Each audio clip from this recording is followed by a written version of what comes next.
आज मैं आपको राम प्रसाद बिस्मिल जी के बारे में कुछ बताना चाहती हूँ। श्री राम प्रसाद बिस्मिल जी एक होनहार नौजवान थे। ये बड़े ही गजब के शायर थे और योग्य व्यक्ति थे। जानने वालों ने कहा कि यदि तुम किसी और देश में या किसी और जगह या किसी और समय पैदा होते तो सेनाध्यक्ष बनते। इन्होंने चीफ कोर्ट में अपनी अपील खुद लिखी थी, जिसे देखकर वहाँ के जजों ने कहा कि इसे लिखने में जरूर किसी बुद्धिमान व योग्य व्यक्ति का हाथ है। 19 तारीख को इन्हें फांसी दी गई।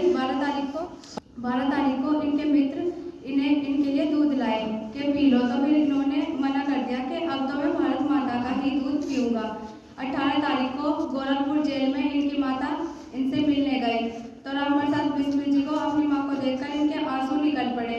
तो फिर इनकी माता ने कहा कि मैं तो सोचती थी कि मेरा राम बहादुर है और अंग्रेजी सरकार मेरे बेटे से डरती है, लेकिन मेरा बेटा तो मौत से भी डरता है। फिर राम प्रसाद बिस्मिल जी ने कहा कि माता, मुझे मौत का भय नहीं है, मैं तो सिर्फ मुझे इस बात का अफसोस है कि मैं तुम्हारे चरणों की सेवा नहीं कर पाया।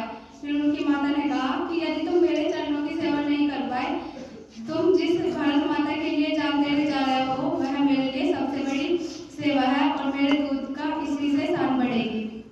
फिर राम प्रसाद बिस्मिल जी ने कहा कि मुझे मौत से डर नहीं है, बल्कि मैं तो बहुत खुश हूँ, लेकिन क्या करूँ, घी के पास आकर आग के पास आकर घी पिघल ही जाता है। ऐसे ही माँ तेरा और मेरा रिश्ता है। आपको देखकर मेरी आंखों से आंसू उमड़ ही पड़े। फिर राम प्रसाद बिस्मिल जी ने फांसी पे जाते हुए जोर से कहा, वंदे मातरम, भारत माता की जय। फिर शांति से चलते हुए कहा कि ए मालिक, तेरी रजा है, तू ही तू रहे, बाकी न मैं रहूं न मेरा आरज़ू रहे, बाकी न मैं रहूं न मेरी आरज़ू रहे, जब तक तन में जान रहे, बस जब तक तन में जान रहे, तेरा ही जिक्र रहे या तेरी ही जुस्तजू रहे।